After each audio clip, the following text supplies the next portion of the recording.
안녕하세요. 책데이트 시간입니다. 오늘 소개해드릴 책은 마음을 사로잡는 말센스의 비밀이라는 책입니다. 장차오 지음, 하은지 옮김, 미디어숲에서 나온 책입니다. 이 책은 좋은 사람들의 말 속에 숨어 있는 말센스 한마디를 배울 수 있는 책입니다. 나쁜 말투, 평범한 말투, 센스 있는 말투, 예문을 통해 어떻게 말해야 하는지 쉽게 이해할 수 있는데요. 센스 있는 말투를 배워 좀 더 능동적이고 매력적인 사람으로 변화할 수 있도록 이끌고 있습니다. 말센스를 장착하면 누구나 잘 나가는 사람이 될 수 있다고 하는데요. 몇 편 소개해 드리겠습니다. 나를 세상 위로 끌어올리는 진정한 위로는 어떤 위로일까요? 위로도 칭찬과 마찬가지로 무조건 도움이 되는 것은 아닙니다. 때로 위로는 큰 힘이 되지만 잘못된 위로는 오히려 상황을 더 나락으로 빠지게 만들기도 합니다. 상대를 세상으로 끌어올리는 위로는 커다란 해결책을 주는 위로도 상대보다 더한 상처를 입은 사람을 비교하는 위로도 아닙니다. 상대가 부정적으로 생각하고 있는 현재의 상황이 그다지 어둡지 않음을 결코 나락이 아님을 알려주는 것이 진정한 위로입니다. 가령 상사에게 혼난 동료에게 건네는 위로를 예로 들어보겠습니다. 나쁜 말투는 이런 것인데요. 오늘 팀장님한테 혼나서 기분이 너무 안 좋아. 왜 혼났는데? 나보고 일을 열심히 하지 않는데. 우리 팀장이 워커홀릭이잖아. 늘 자기 기준을 다른 사람에게까지 들이댄다니까. 꿈도 크시지. 이런 나쁜 말투는 자기가 완전히 상사의 반대편에 서서 불만을 토로하면서 상대까지 그 자리에 함께 세우고 있습니다. 그런데 어떤 회사든 상사는 조직의 소중한 자원과 같습니다. 빨리 성공하고 싶은 사람이라면 어떤 상황에서든 최대한 상사에게 밉보이는 일은 하지 않는 것이 좋습니다. 다음은 평범한 말투인데요. 오늘 팀장님한테 혼나서 기분이 너무 안 좋아. 왜 혼났는데? 나보고 일을 열심히 하지 않는데. 하여간 팀장은 애인. 이런 평범한 말투는 동료와 같은 입장에 서서 얘기하고 있습니다. 마지막 탄식으로 말을 아끼면서 직접 상사를 비난하지는 않았지만 여기에는 충분히 비난의 뜻이 포함되어 있습니다. 다음은 센스 있는 말투인데요. 오늘 팀장님한테 혼나서 기분이 너무 안 좋아. 왜 혼났는데? 나보고 일을 열심히 하지 않는데. 너에 대한 기대가 높은가 보다. 센스 있는 말투는 이처럼 상대의 부정적인 정서를 긍정적이고 적극적인 에너지로 바꾸었습니다.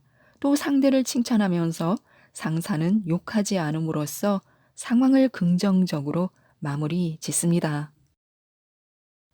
관계를 이어주는 최고의 말 센스는 양파 껍질 까듯 계속해서 파고드는 것인데요. 일반적으로 내성적인 사람들은 누군가 질문하지 않으면 자신의 이야기를 당최하려 들지 않습니다. 굳이 아무도 궁금해하지 않는데 이야기를 할 필요가 있을까 생각하기 때문입니다. 그렇다고 이들이 자신에게 관심을 갖는 것을 불쾌해하는 것은 아닙니다. 내성적인 사람은 자신을 드러내려 하지 않기 때문에 사생활에 관한 질문도 싫어할 것이라고 착각하는데 누군가 관심을 갖는 것을 싫어할 사람은 많지 않습니다. 그러니 이들이 옆에 있다면 조심스럽게 그리고 작은 목소리로 이들의 의견과 생각을 물어야 합니다.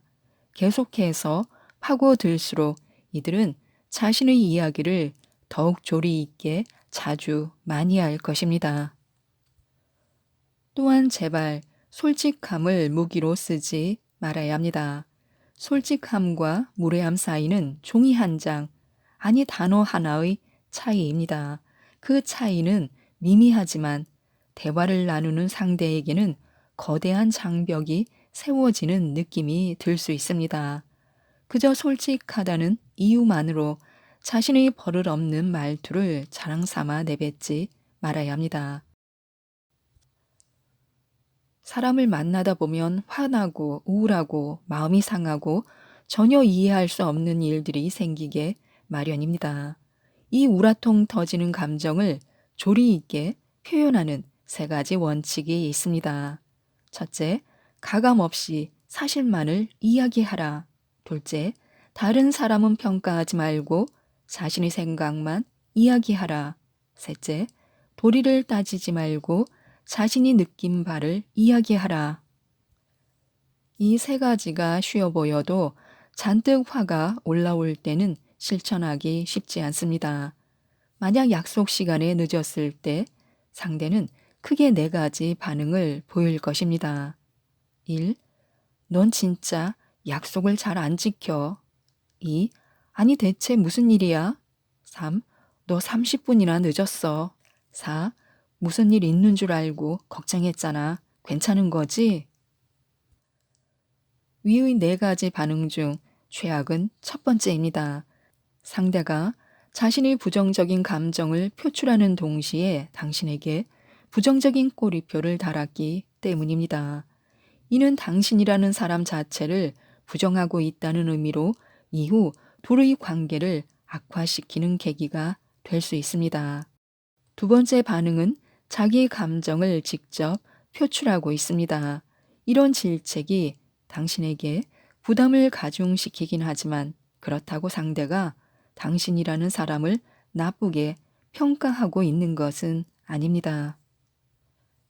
세 번째 반응은 상대가 감정을 어느 정도 다스리고 난 뒤 사실만을 이야기한 것입니다. 이 말 속에는 당신을 향한 상대의 기대가 담겨 있습니다. 즉, 상대가 당신을 그만큼 기다렸다는 뜻입니다. 네 번째 반응은 정말 말을 잘할 줄 아는 사람만이 할 수 있는 표현입니다. 이 말 한마디가 다른 어떤 말보다 깊은 깨달음을 주며 당신을 향한 상대의 관심과 마음을 느끼게 합니다. 위 상황에서 사실은 오직 하나, 당신은 30분 지각을 했다는 것입니다. 하지만 사람들은 이 사실을 제각기 다르게 해석합니다. 자신감이 부족한 사람은 자기를 무시한다고 생각하고 교만한 사람은 당신이 자기를 시험하고 도전한다고 생각합니다.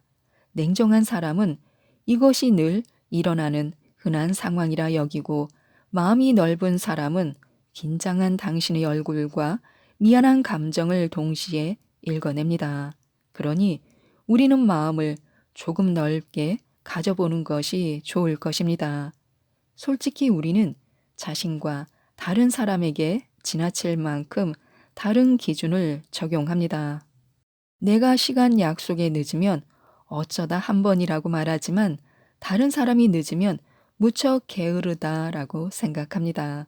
일하는 중에 자기가 어떤 실수를 하면 요즘 업무량이 많아 실수한 거라고 합리화하지만 다른 사람이 똑같은 실수를 저지르면 능력이 없다고 말합니다. 자신이 시간을 낭비하고 허투루 사용하면 때론 인생도 쉬어가는 때가 있어야 하는 법이라고 위로하지만 다른 사람이 그러면 세상 참 편하게 산다고 말합니다. 말을 바꾸려면 이런 불합리한 원칙을 바꿔야 하고 그러기 위해서는 생각을 바꿔야 합니다. 천냥의 빚도 말 한마디로 갚을 수 있습니다. 일을 잘해놓고도 말을 잘못해서 매를 버는 사람들이 있습니다. 속마음은 그렇지 않은데 미운 소리로 진심을 왜곡하고 호도하는 사람들이 있습니다. 이런 사람들은 말 한마디가 얼마나 중요한지 모르는 듯합니다. 옛 속담에 말 한마디로 천냥 빚을 갚는다라는 말은 고리타분한 옛말이라고 생각하기 때문입니다. 하지만 말은 곧 그 사람의 인격을 나타냅니다. 미운 말을 내뱉는 사람의 인격이 곱게 보일 리가 없다는 것입니다. 아무도 그 사람의 진심은 다를 것이라 생각하지 않습니다. 그러니 지금부터 단 한마디를 하더라도 진심의 10분의 1이라도 넣어 표현해 보도록 해야 합니다. 상대의 눈빛, 말투 또한 달라질 것입니다. 또한 관계를 이어주는 최고의 말 센스 중 하나는 마음을 드러낼 때와 숨겨야 할 때를 아는 지혜를 갖는 것입니다. 대화를 하면서 우리는 과연 언제쯤 내 마음을 드러내며 나의 목적을 달성할 것인가 고민스러울 때가 있습니다. 처음 만난 자리에서는 차마 이야기하지 못했던 나의 목적을 두 번째 만남에서는 드러내도 되는 것일까요? 그렇다면 어떤 대화법으로 시작해야 할 것인지, 이는 상당히 중요하고도 의미 있는 순간입니다. 이럴 때는 일단 상대방과의 대화가 어느 정도로 흘러가는지 파악하는 것이 중요합니다. 마음이 급한 나머지 아직 어색한 단계에 있음에도 자신의 목적을 드러내면 상대는 한 걸음 물러설 수밖에 없습니다. 기회는 얼마든지 있습니다. 성급함을 멈추고 상대의 의중을 읽는 것부터 시작해야 합니다. 언제 날 한번 잡아 밥 한번 먹자. 이 말을 가끔 할 때가 있는데요. 이 말의 진위는 무엇일까요? 우리는 늘 누군가의 인연을 희미하게라도 이어가고 싶을 때 예의상 형식적인 말을 던지곤 합니다. 그 중 하나가 밥 한번 먹자라는 말이 있습니다. 과연 이 말은 정말 밥을 먹자는 말일까? 아니면 어색한 마무리를 자연스럽게 끝내기 위한 말일까요? 외국 사람들이 이해하지 못하는 한국인의 특징적인 이 말은 예의상 하는 말일 경우가 많습니다. 그렇더라도 우리는 상대가 바빠서 다음에 만나요 라는 말, 다음에 식사나 해요 라는 말의 의미를 흘려듣지 말아야 합니다. 곧이곧대로 바빠서 못 만날 사람이구나 라는 생각보다 우연을 가장한 인연을 만들어 바쁜 시간이라도 틈을 내 만나려 노력해야 질긴 인연을 이어갈 수 있습니다. 근처 잠깐 왔다 생각나서 연락드렸어요. 마침 유명한 카페가 있길래 커피 좋아하신다는 말이 생각나서 사왔어요 하고 스치듯 지나가는 것도 방법입니다. 또 우리는 가끔 보면 화가 난 사람에게 기름을 붓는 사람들을 볼 때가 있는데요. 화를 삭히는 주의 환기법을 알아두면 좋을 것 같습니다. 울분에 차, 감정을 가라앉히지 못하는 사람에게 별거 아닌 것으로 화가 났다느니, 이성적으로 생각해 보라느니, 너희 행동에도 사실은 문제가 있다느니 하는 말로 화를 돋우는 것입니다. 화가 잔뜩 난 사람은 사실 그 어떤 말도 귀에 들어오지 않습니다. 이럴 때는 오히려 전혀 다른 행동이나 생각을 하게 하는 것이 낫습니다. 뭐 맛있는 거라도 먹으러 갈래? 라든지 잠깐 산책이라도 하고 오자 라고 하거나 차라리 아무 말 없이 상대가 좋아하는 음악이라도 틀어주는 편이 낫습니다.